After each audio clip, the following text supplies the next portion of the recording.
Howdy folks, welcome back to the channel. This will be another episode of World in Flames Collector's Edition, Days of Decision 3 Combined Game Playthrough. This is going to be the November-December turn, 1938, and it should be pretty interesting politically. Last turn was kind of active, especially in China. We saw an amphibious assault, we saw the border war, we saw Shanghai fall. So there was a number of interesting developments in China last turn.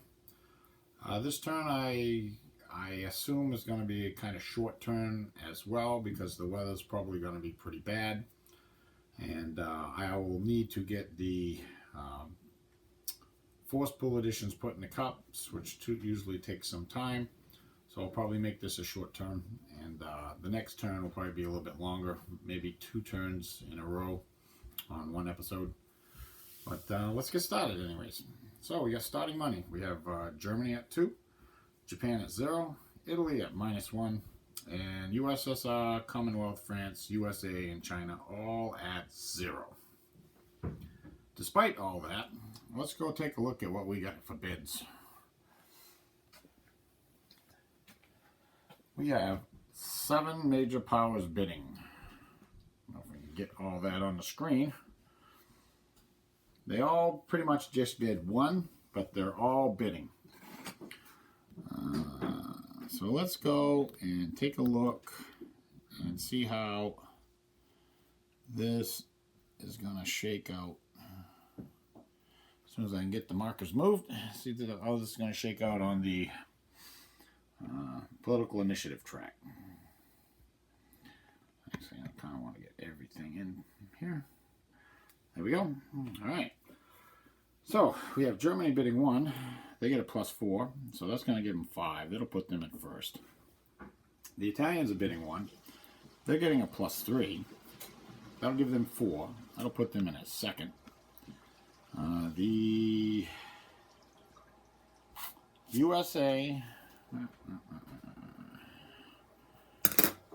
going to adjust the camera here a little bit. Sorry about that. There we go. Okay. The USA and USSR are both bidding 1. However, the USA is ahead of the USSR. The tie actually will be broken by the political effectiveness. Lost my train of thought there for a second. Okay, so the US is 2, effectively a 1, and the Soviets are a 4, effectively a 3. So the Soviets will break that tie. They will be 3rd. The US will be 4th. And then we got, it's not exactly what they wanted, but that's the way it goes. We got Japan. Japan is bidding 1. France is bidding 1. They're both getting a +1 for a 2. So that tie will also be broken by the political effectiveness.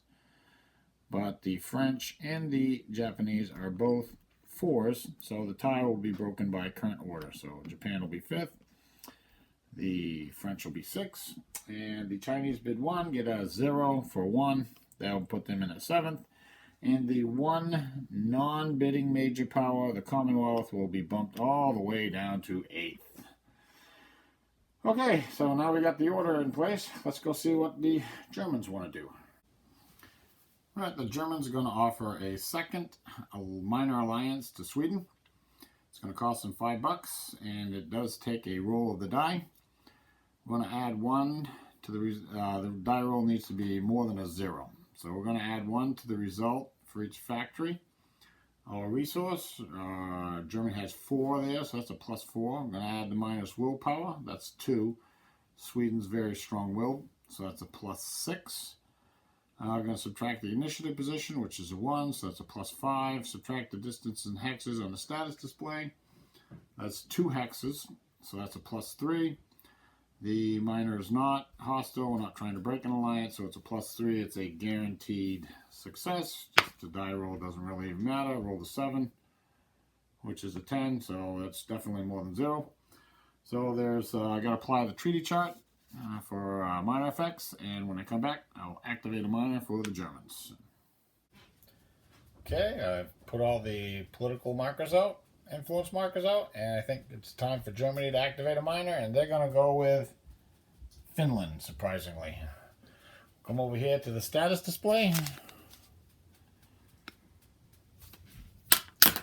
Fix the camera. There we go.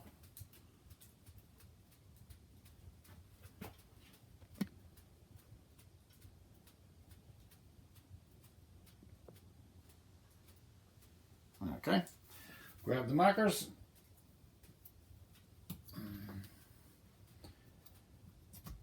Let's see what we got. We got a -5 Soviet, a 1 Commonwealth, and 9 German.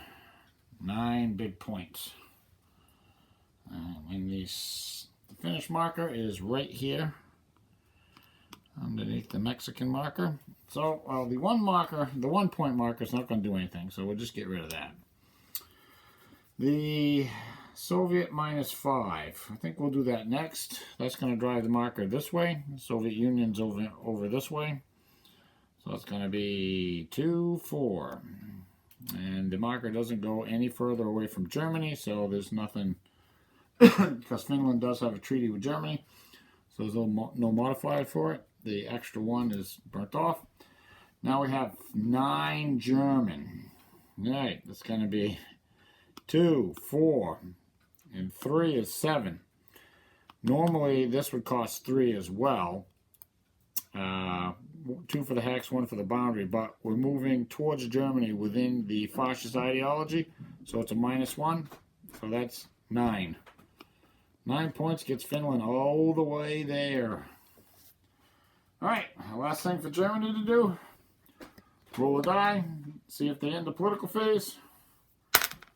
4 does not do it. We will move down to Italy. And let's go see what Italy wants to do. Italy's going to go the route they went last time with their last gear up, because both Italy and Japan are eligible for gear ups in the January-February 1939 turn. So she's going to go with increased bid points. That's going to add twice her political effectiveness in bid points. So that will be a total of 6. And there's no U.S. entry, no minor political influence or anything like that. So the only thing Italy has to do is roll a die to see if they end the political phase. Well, let's do that right now. Oh, an 8 does not end the political phase. We can move on. Next up we have the Soviet Union. Now the Soviets are a little peed off because they actually wanted to do a minor alliance and the Germans beat them to it. So instead of doing that, what I think the Soviets are going to do is they're going to offer a level 1 treaty to the United States, who is actually, they are actually higher in political initiative than the Soviets, so they do qualify to do this. So I'll shrink this a little bit. So the U.S. entry is going to be a +6. It's going to cost 4 money. There is some minor influence in addition to the treaty chart.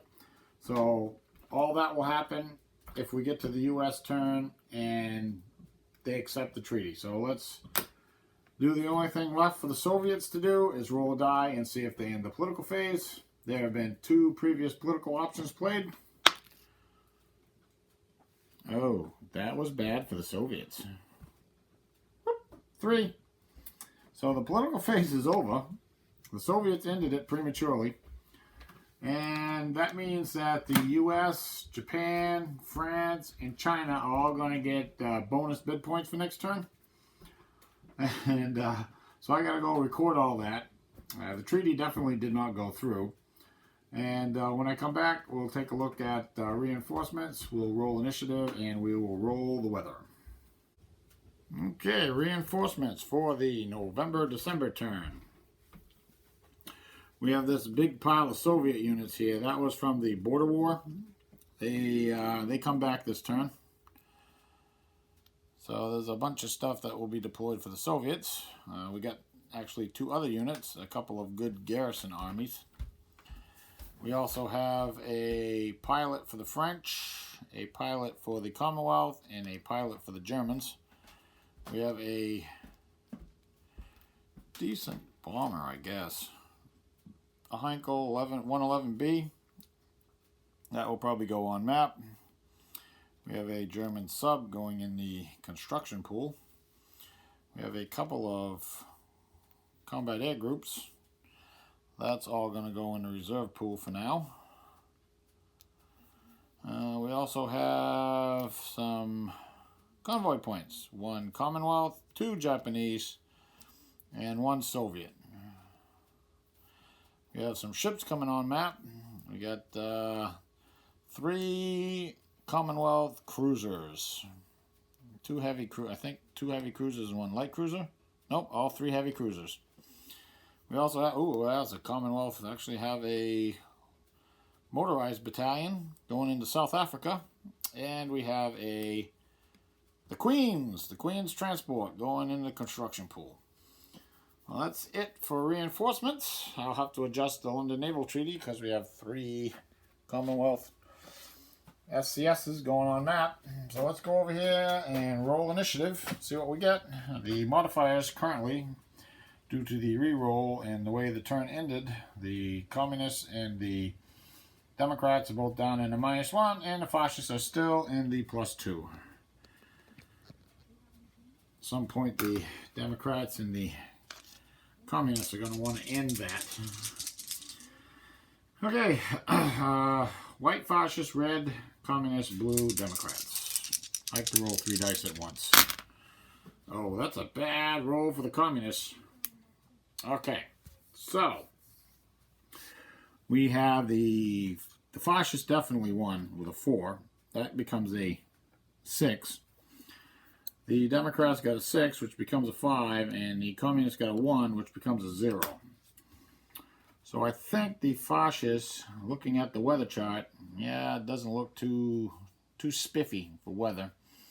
I think they're going to go second. I don't really think anything in China makes a difference one way or the other. The Chinese are not getting any reinforcements, so it really doesn't make a difference one way or the other.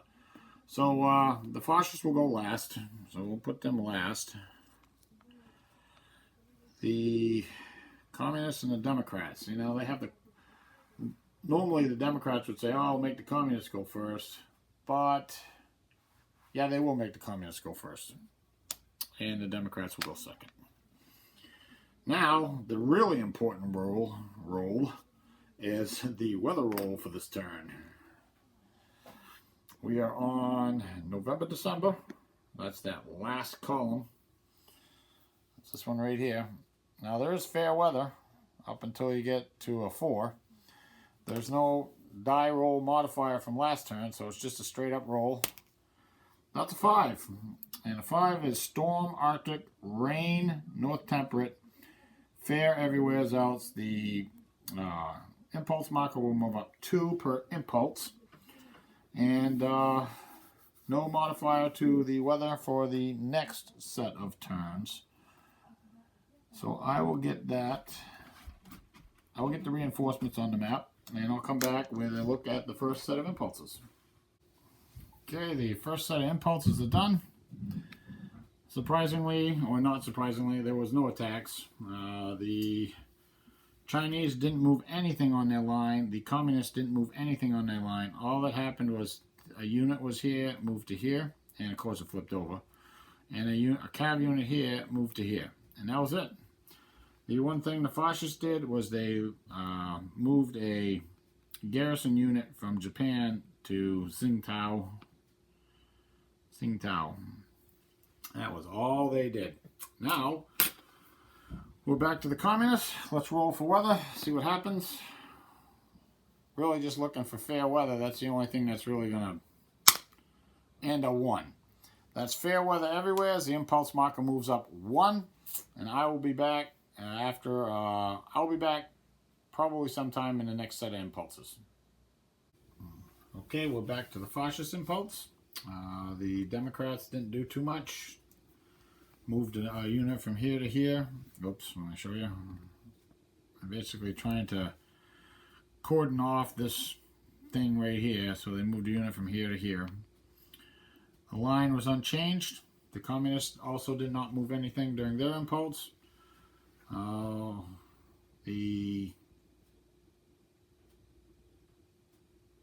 The Japanese moved a few units around in the hex here. We got a ground strike here and an attack down here.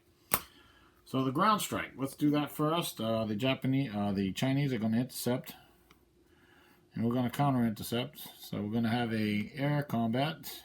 It looks like 3 versus 3, so it's going to be a 1-1 or a 0 modifier. So let's go take a look at that. Grab my dice.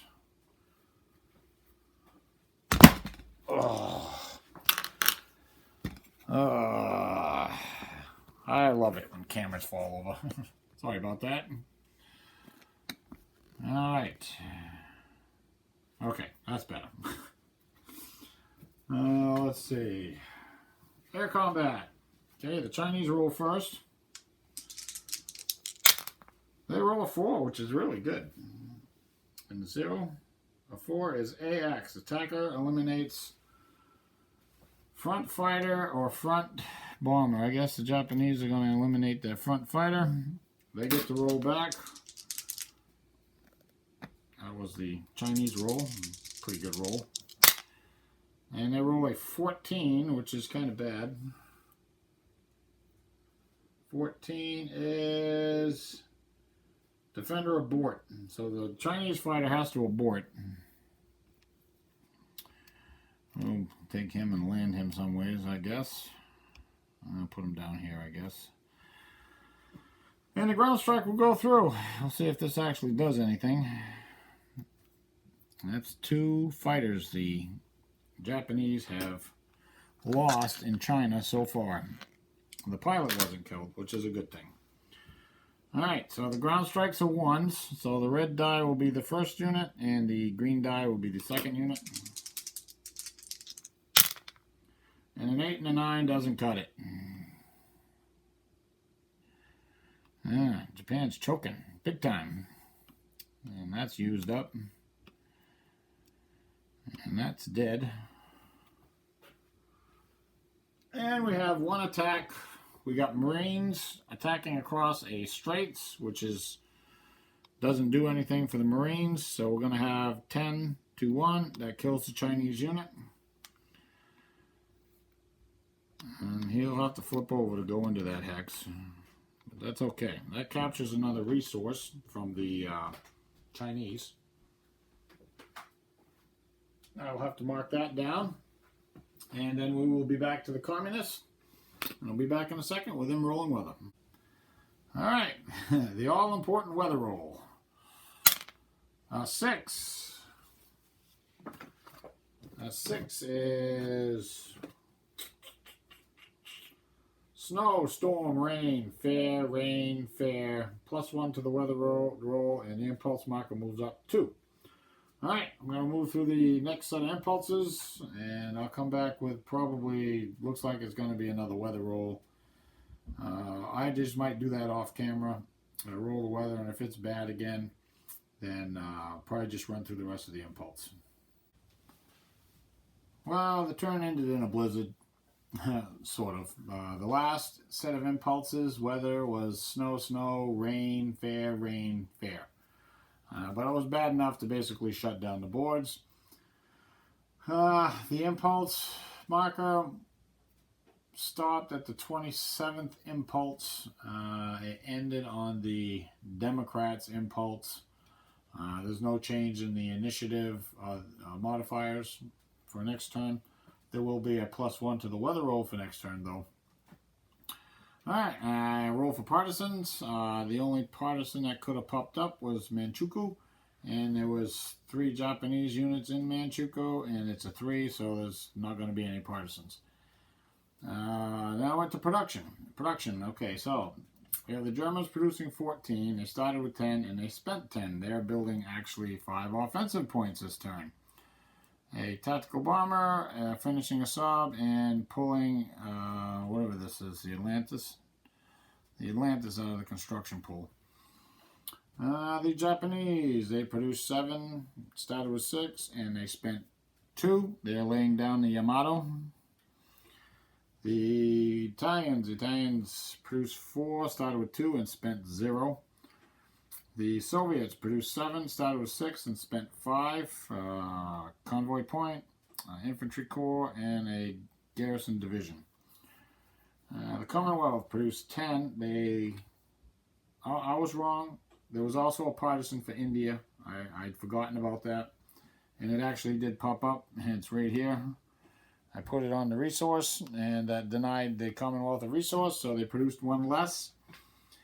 And so they produced 10, started with 10, and they spent all 10. They pulled 4 ships out of the construction pool. No, the repair pool. Pulled the Queens out of the construction pool and built a tanker. The French produced 6, started with 5, and they spent 4, all on an artillery unit. The U.S. produced 10, lend-leased 1 to China, that's 9. They started with 8, and they spent 10.